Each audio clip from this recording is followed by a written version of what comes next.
Welcome to the Seminole Wars. In this podcast, we explore how the Seminole Wars came to be, how they were fought, and how they still resonate some 2 centuries later. I am your host, Patrick Swan, and our show is a production of the Seminole Wars Foundation, found online at www.seminolewars.us. We are recording today from the homestead of the Foundation in Bushnell, Florida. Thank you for listening. Hello and welcome. December 28, 1835, 108 soldiers of the U.S. 4th Infantry are marching throughout a long path from Fort Brooke, Tampa to Fort King, Ocala. Their mission is to settle and protect these lands, but a native nation that refused to leave surprised them in battle.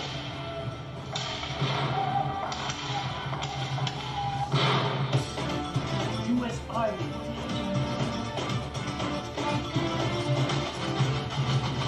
Fire! My name is Captain Jorge. I travel through the United States history in so many dangerous trails. But keeping one thing on my mind: adventures.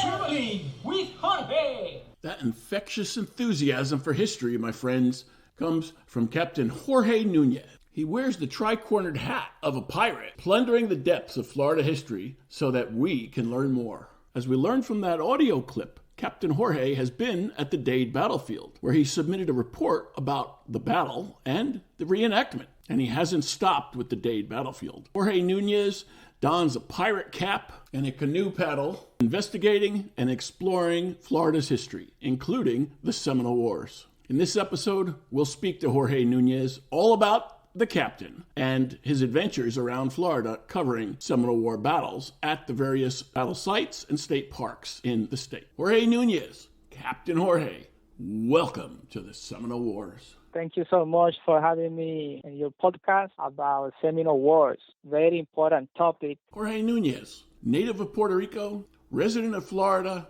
How did Captain Jorge come about and why?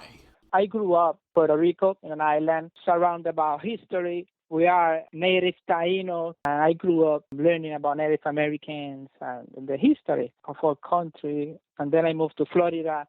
And in Florida, I started investigating, doing researches about the history of Florida. And I found the Seminole Wars.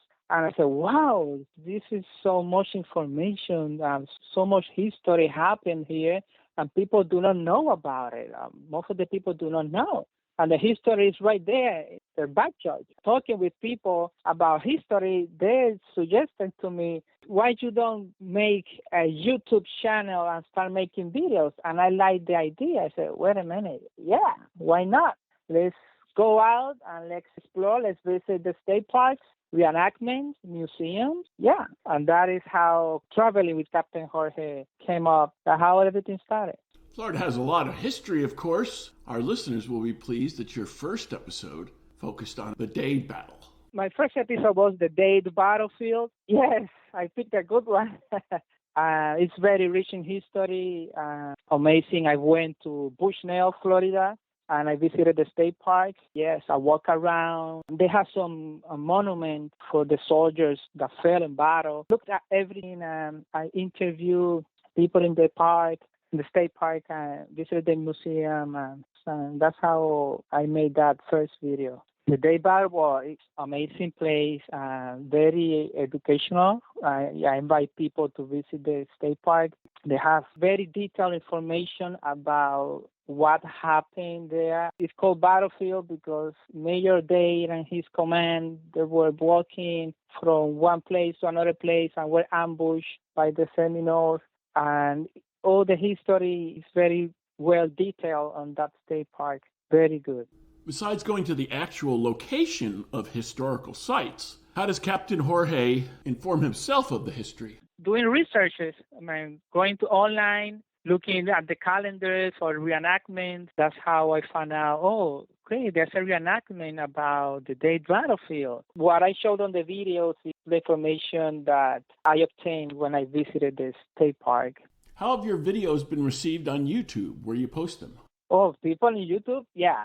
People very good reviews. People they like the videos and especially the information. And they have said, people got close to me saying, Jorge, wow, I didn't know about that history, that event that happened here in Florida. Some people that are actually native from Florida didn't have the time to go out and investigate about the history. And now with these videos, they are interested in visiting the state park and learn more about the history of Florida. Why did you start with the Seminole Wars? When I started with Seminole Wars, I got hooked. And then after Dade Battlefield, I went to Fort King in Ocala. That history in Fort King is attached with the Dade Battlefield. Both events happened the same day, December 28, 1835.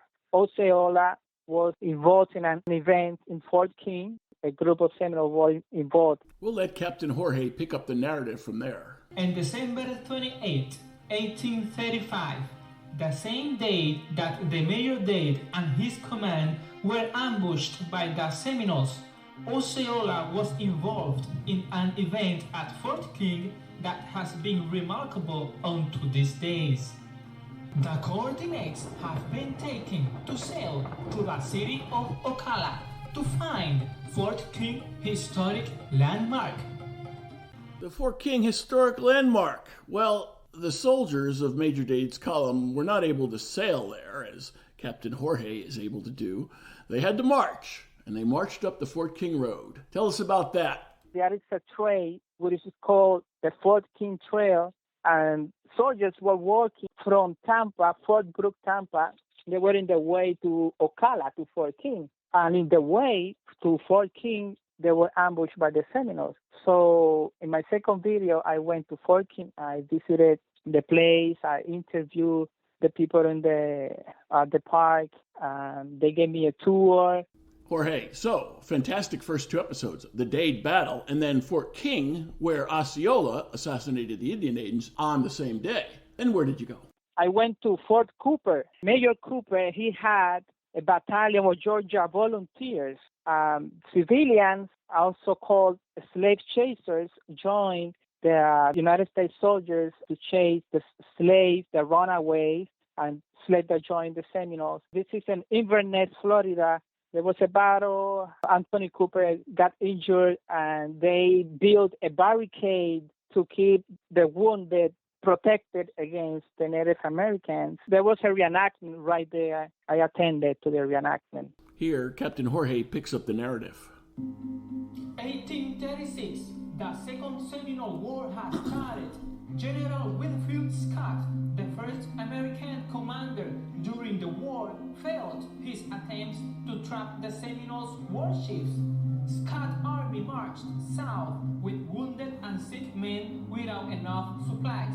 He left the Major Mark Anthony Cooper with 5 companies of the 1st Battalion of Georgia Volunteers and a small artillery company to protect themselves.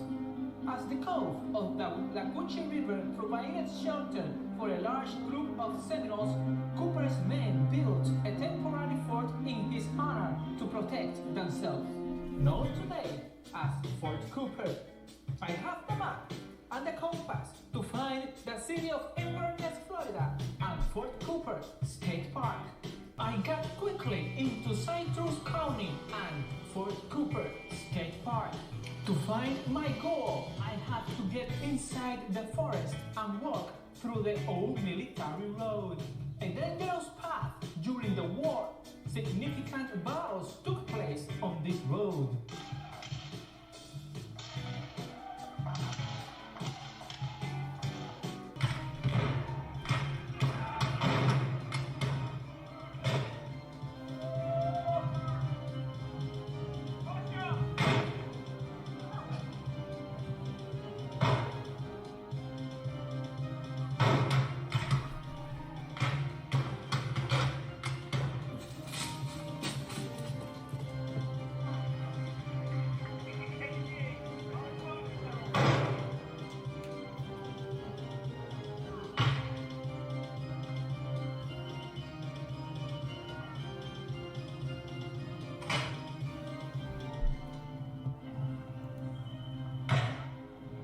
Seminoles retreated into the forest.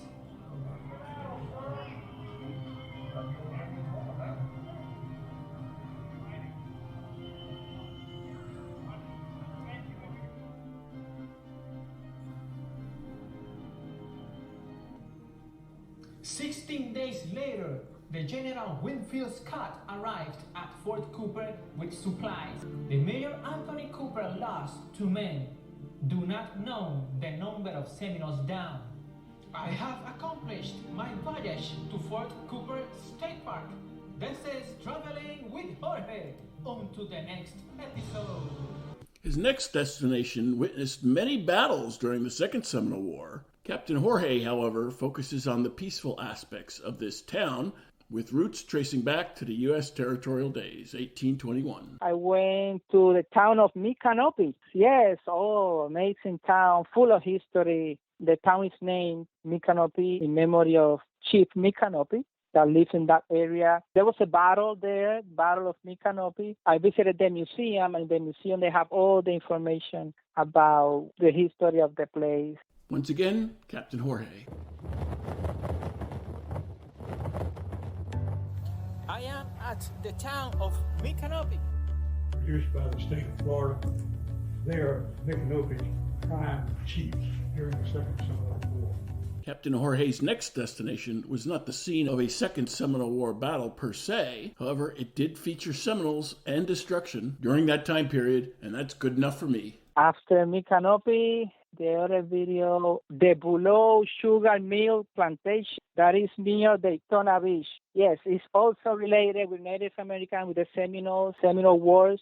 The Seminoles burned the plantation, not only the sugar, but cotton and crops, because the United States Army took over the sugar mill and made a base of operation. And then, wars already begun. Seminoles destroyed the sugar mill. Once more, Captain Jorge.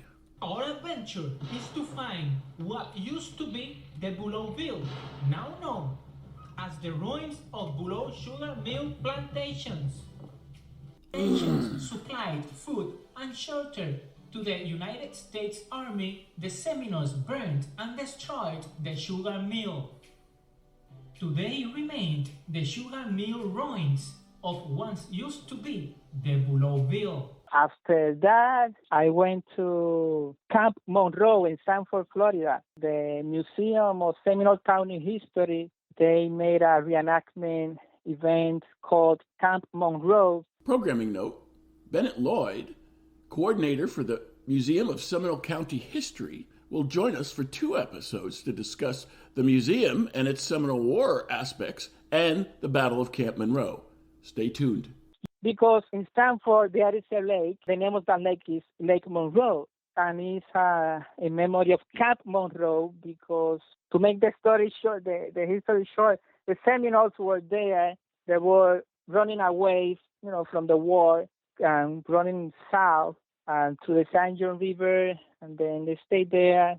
Soldiers came to that area and there was a battle. This official, that is part of the history of the place. Very, very good history. Captain Jorge was able to break out the Traveling with Jorge canoe for this episode. We are going to explore the Lake Monroe, what used to be the homeland of ancient Native Americans. Also, the staging area for military troops and supplies, and one of the more memorable battles in the Seminole War.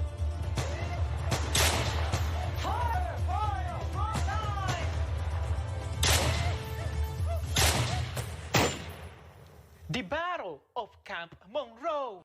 Okay, Jorge, you did go to St. Augustine and the Castillo de San Marcos, but you focused on the Spanish presence there and not the fort, then called Fort Marion, that held the Seminoles. I went to St. Augustine. That video is not related with Seminole Wars. It's related about history, how the St. Augustine, at that time, Spain, or the Spaniards, they were in charge of the town. And then this group of pirates, English pirates, took over the place, and there was a raid, and, people were killed. There was a deal where the pirates live. The pirates leave the area, the town of San Agustin, and then the Spaniards, they built this fort, which is the fort that we have right now over there. Castillo San Marcos was built to protect the town against the pirates. That's part of the history that I covered that day. After the United States acquired the territory of Florida, they renamed the Castillo Fort Marion. And at Fort Marion, Seminoles were kept during the removal stage, and a few of them escaped, some quite notable. Wildcat was the Seminole that escaped from the fort. You may need to return to do an episode on the handling of Seminoles at Fort Marion. Then where did Captain Jorge go? Yes, there's more and more events to cover. I know they are in Okeechobee. I think it's near Jupiter. There's also a reenactment that is made there. I would like to visit that place. There's more. So I would like to cover all three wars, all three periods of wars, and to keep teaching the people that are watching the videos about how everything started. And that there is a lot of things to see and state parks to visit. Well, I am planning this year, 22, go back traveling. Now the pandemic, everything is going to normal back again. I cover Powwow, this episode number 4, about the Native American, the culture of Native Americans. That's episode 4. I went to North Carolina and I visited the Cherokee Museum. I learned a lot of history about the Trail of Tears, what happened when the Native American, the Cherokees, were relocated to the West. I covered part of that on episode 6, I think it is. And there is also a mansion, Biltmore State, that is not part of the Seminole Wars, but is part of United States history. It was built in the 1800s. That land used to be a Cherokee homeland, and then they were relocated. So I covered that in episode 5. Then what also the town of Casadega. It's about the history of spiritualists in United States in the 1800s. They wanted to have a town, peacefully place. When I visited, very nice place. It's full of history, like kind of Victorian era. Going hand in hand often with history is archaeology, and you haven't left that off the table. I helped as a volunteer for the Ais Village Trail, an archaeological site in Cape Canaveral. Also, the history, what is found on that archaeological site was the ceramic pottery made by the Ais Indians. Those Native Americans, when the Spaniards visited this land, they encountered the Ais. And the Ais were they were a tribe very powerful, warlike, and the Spaniards were afraid of them. That's very good information to learn. Speaking of Spanish, Spanish is your native tongue as a language. Your English, it came later when you moved to Florida. Exactly. I came here not knowing anything about English. All I knew was Spanish. It wasn't easy at the beginning, but I pushed myself. I want to learn. I want to talk. I want to teach people. There is also, I have that on my mind to cover also the Spanish time in Florida. But I was focusing on the Seminole Wars. I knew, I need to learn about the English language more because I'm going to be interviewing people that speak English, the people that are going to watch the videos. So the majority of them, English-speaking people. So that's allowed me to push myself to keep learning and say, yes, let me learn more English. When Captain Jorge is not out on the road traveling around Florida, where does he hang his tri-cornered hat? Panama City. My daytime, I am engineering technician. I mechanical assemble parts and equipment for the Navy, for a private company. That is what I do. Where did you settle when you came to Florida? When I came to Florida, I was living in Orlando. Then moved to Winter Park, Sanford, and now in Panama City. So where did the personality or character of Captain Jorge start? I started Captain Jorge from that area. I remember seeing the museum, and when I started learning about it, I said, wow, but this place is rich in history. How wide is your reach for the YouTube videos? I'm reaching United States, some people in Puerto Rico also, but I have been contacted from Spain. I have a message from people from Spain that have watched the videos, and up to Philippines also. They have watched some of the videos and they liked. Right now, you produce your videos in English. Some of your audience may want you to do a Spanish language audio track. Oh, yes, that's another thing. I have people that speak Spanish saying, Jorge, make episodes in Espanol for the people who speak Spanish, like Central America, South America. People also suggested me, Jorge, why you don't go to college, to university, and talk to the management people in the college and suggest to them about you teaching about the history of Florida. I just want our listeners to know the pandemic may have delayed Captain Jorge traveling around Florida, but it has not stopped him. To all my crew members, Captain Jorge already passed the pandemic and is ready for more adventures, to explore more and to keep learning about the history of the United States, and soon to cover all places around the world about archaeology, exploration, history, the culture of all the people around the world. So stay tuned with Traveling with Captain Jorge. How do our listeners travel with Captain Jorge on the internet? Go to YouTube and search for Traveling with Captain Jorge, and they will see the episode right there. And also in Facebook, they look for Traveling with Captain Jorge Facebook page. Jorge Nunez, Captain Jorge, thanks for joining us for the Seminole Wars. Thank you for inviting me. I feel honored in being your podcast. Although we're out of time, we'll let Captain Jorge have the last word. Traveling with Jorge. Until the next episode.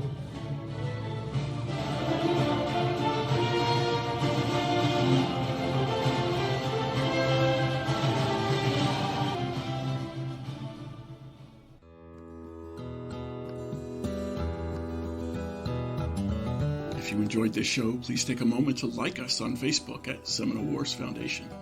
Leave a review on iTunes or your favorite podcast provider.